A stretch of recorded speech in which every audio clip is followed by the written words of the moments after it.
मदन मोहन जी के मंदिर में झाड़ू का काम करते थे। उनका नाम था काले खां। क्या नाम था? काले खां। काले खां बड़े प्रसिद्ध हैं। मैंने उनका चरित्र पढ़ा भी है, श्री काले खां जी का। तो काले खां जी के नाम से आज भी मदन मोहन जी की आरती होती है। तो ऐसा होता ही नहीं कि काले खां को प्रणाम नहीं करते। देखो कितनी बड़ी बात। हमारे हिंदुओं के इष्ट ठाकुर जी हैं और उनकी आरती होती है। तो आरती में एक विजातीय व्यक्ति का स्मरण किया जाता है, तब आरती संपन्न होती है श्री मदन मोहन लाल जी की। तो काले खां जो थे वो झाड़ू का काम करते थे मंदिर में। अपना घर चलाने के लिए उन्होंने ये कार्य स्वीकार किया। तो काले खां एक विजातीय व्यक्ति, हिंदू भी नहीं था, केवल अपने घर को चलाने के लिए झाड़ू का काम करता था मंदिर के पास। इसी बहाने उसको कभी कभी मदन मोहन जी दिख जाते थे। अब देखते देखते झाड़ू लगाते लगाते अब उसकी आदत में आ गया कि अब वो बिना श्याम सुंदर को देखे रह नहीं पाता। रोज मंदिर में जाता, झाड़ू लगाता और पीछे सीढ़ियों पे ही खड़ा हो जाता। अंदर तो जाने की उसको अनुमति नहीं थी। तो वहीं से भीड़ जब इधर उधर होती थी तो बीच में से थोड़ी सी झांकी श्री मदन मोहन जी की उसको दिख जाती थी। मानो उसको ऐसा लगता था उसका हृदय परम शीतल हो गया हो, परम आनंदित हो गया हो। धीरे धीरे भक्ति प्रस्फुटित होने लगी हृदय में। अब तो ये स्थिति हो गई कि मंगला में पहुंच जाता और शयन करा के ही घर आता था वापस।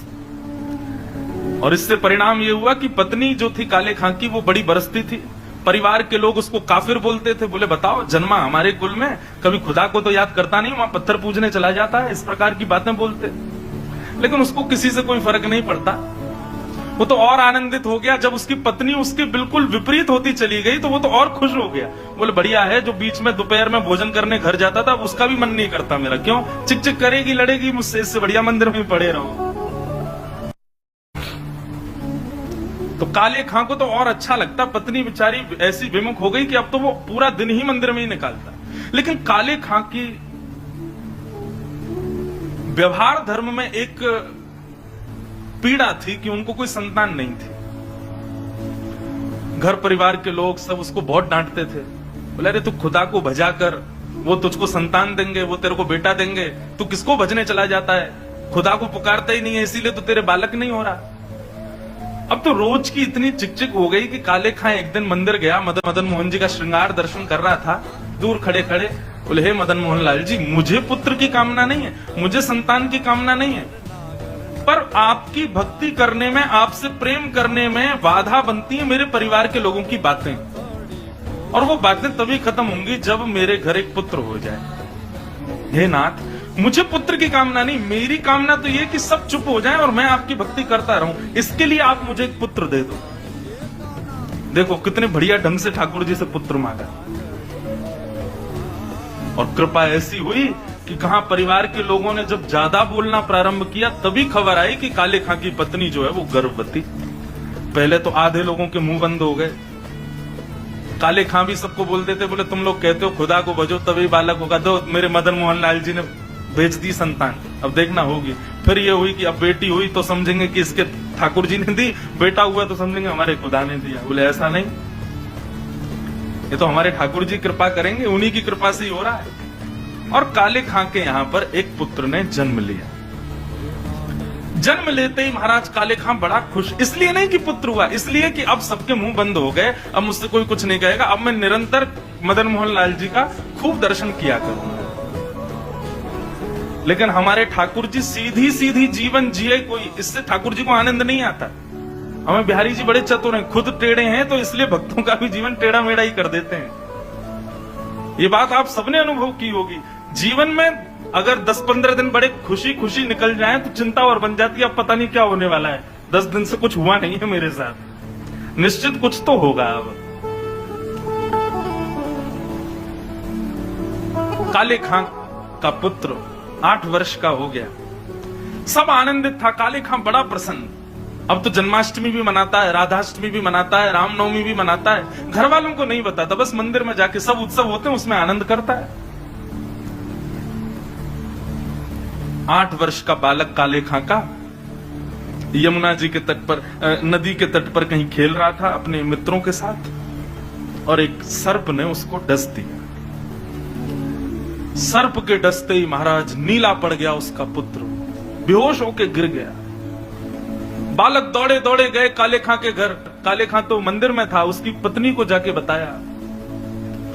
पत्नी रोते रोते मंदिर पहुंची, जाकर के बोली जल्दी चलो, हमारे बेटे को सर्प ने डस दिया है, वो नदी के तट पर बेहोश पड़ा है। मैं जा रही हूं उसके पास, तुम जाओ किसी झाड़ फूंक वाले को लेके आओ, हमारा बेटा मर जाएगा। सर्प ने डस दिया है, वो नदी के तट पर बेहोश पड़ा है। मैं जा रही हूं उसके पास, तुम जाओ किसी झाड़ फूंक वाले को लेके आओ, हमारा बेटा मर जाएगा। लेकिन काले खां व्यस्त था ठाकुर जी की श्रृंगार आरती में। श्रृंगार आरती हो रही थी। पत्नी इतना बोल करके लौटने लगी, लौट करके उसने पीछे देखा कि आए कि नहीं, तो देखा तो काले खां तो ठाकुर जी को ही देख रहा था। पत्नी जाकर के बरसने लगी, बोले तुमको अभी भी यही दिख रहे हैं? अरे हमारा बेटा मरने वाला है, देरी करोगे, कोई झाड़ फूंक वाला नहीं पहुंचा तो उसकी मृत्यु हो जाएगी। लेकिन काले खां तो अभी भी मदन मोहन जी को ही देख रहे थे।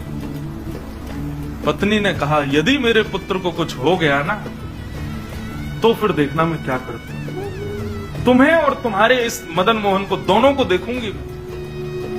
ऐसा कहकर के पत्नी तो चली गई। काले खां वहीं खड़े रहे, नेत्रों से अविरल अश्रुधार बहाने लगे।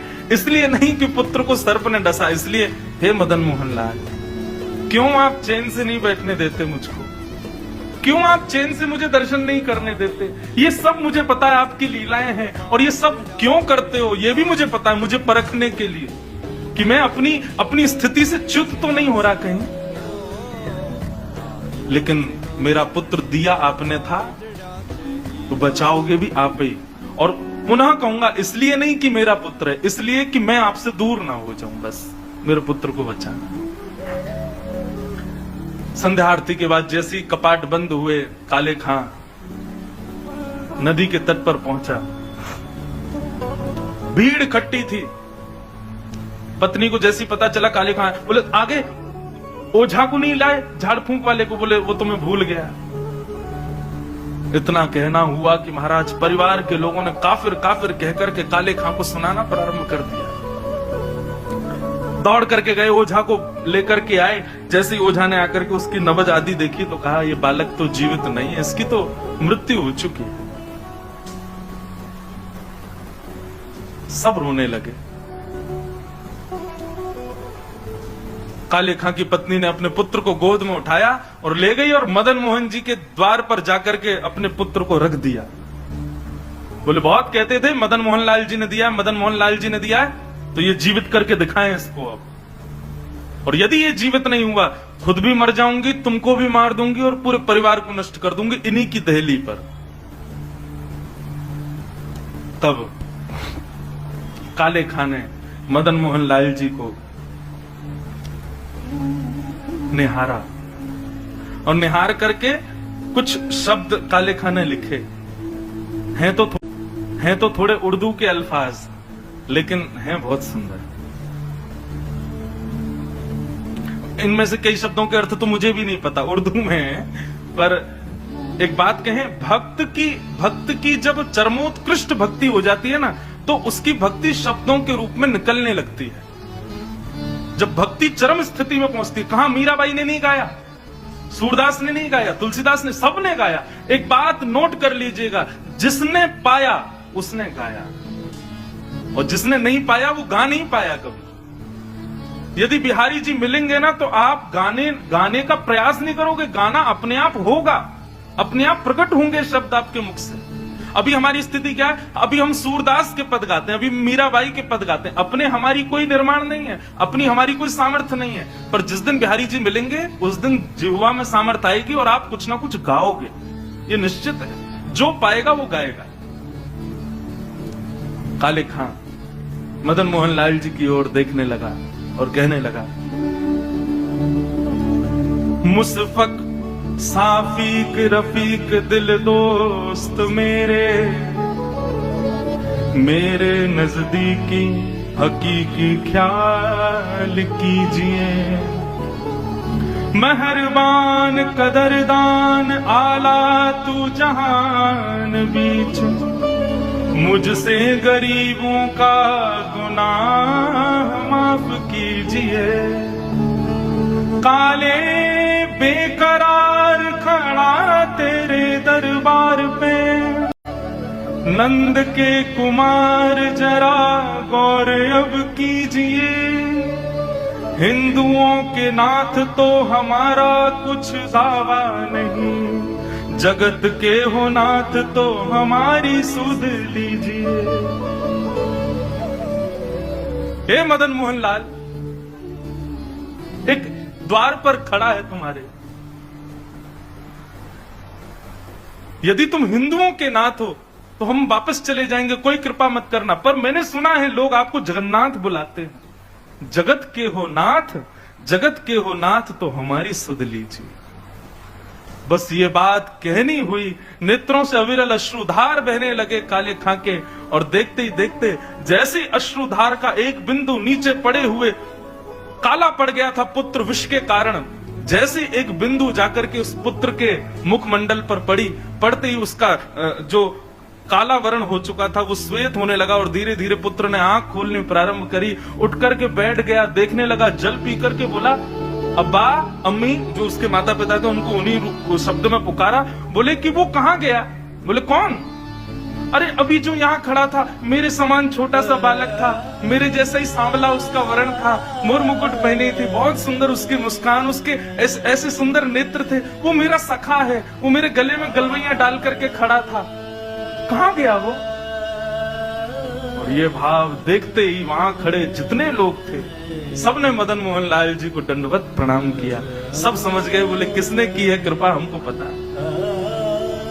तब से लेके आज तक श्री मदन मोहन लाल जी की आरती होती है तो आरती होते ही वहां का एक आरती पूर्ण होते ही एक पंक्ति गाई जाती है। कारे के बेटा को जब कारे ने खाया, कारे के बेटा को जब काले ने खाया, कारे की कविता सुन बेटा जिवायो है। काले खां के बेटा को जब काले नाग ने खाया तब काले खां की कविता सुन करके उसके बेटा को जिवाने वाले बोल मदन मोहन लाल की जय।